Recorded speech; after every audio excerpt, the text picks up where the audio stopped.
भोले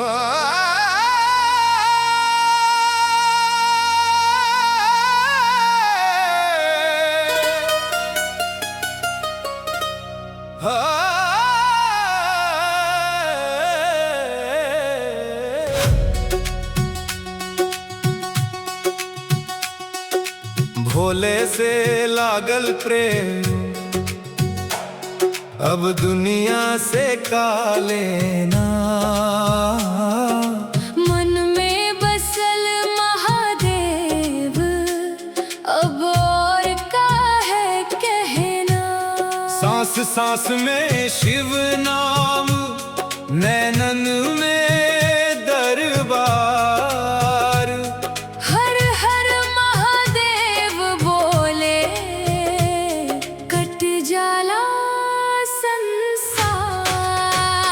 हर हर महादेव, हर हर हर हर हर हर महादेव।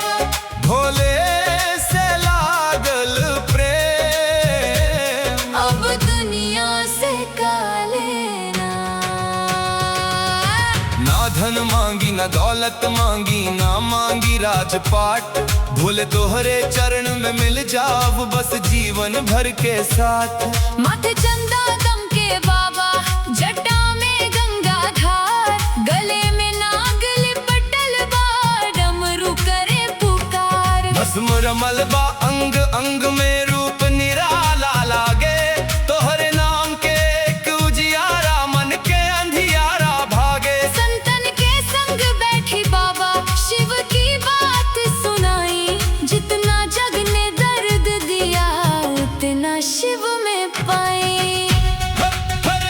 शंभु शंभु महादेव भोले से लागल प्रेम अब दुनिया से का लेना।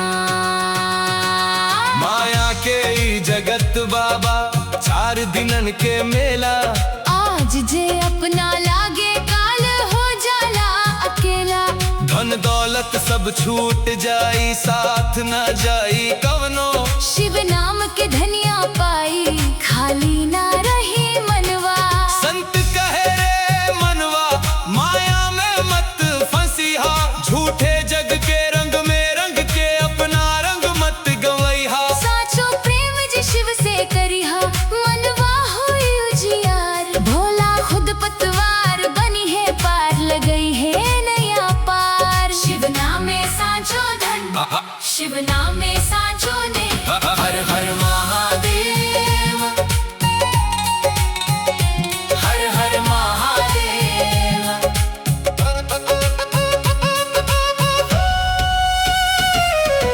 तोहरा से ही कैसन नाता कह न पाई बात।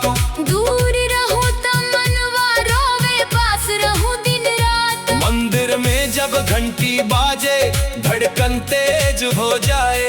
शिव शिव बोले अधरवा आँख में नीर समाए। ना जाने कब नेह भइल ना जाने कब हारल। तोहरे नाम के रंग में बाबा मनवा पूरा रंगाए। अब जे देखी ओही में तोहर रूप नजरिया आए।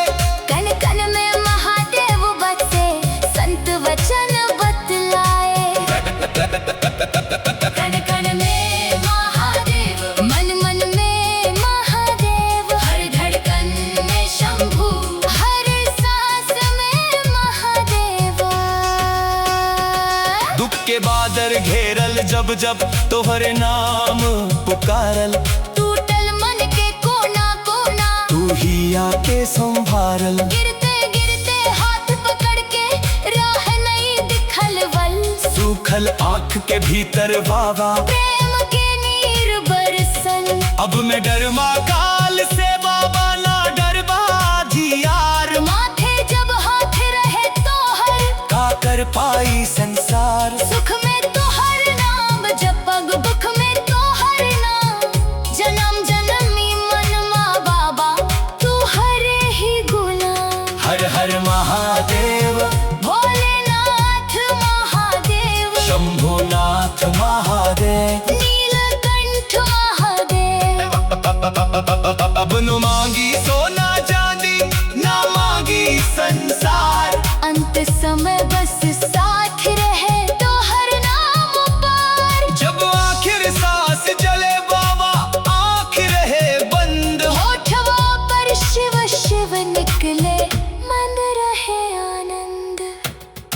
ना कोई शिकवा दुनिया से, ना मन में अभिमान। तोहरे चरण में रख दीहनी अपना तन और प्राण। जपना मिलल तोहरे इहल सब तोहरे ही नाम। भोले से लागल प्रेम अब दुनिया से का काम। हर हर महादेव। भोले से लागल प्रेम अब दुनिया से का लेना। मन में बसल महादेव अब और का है कहना।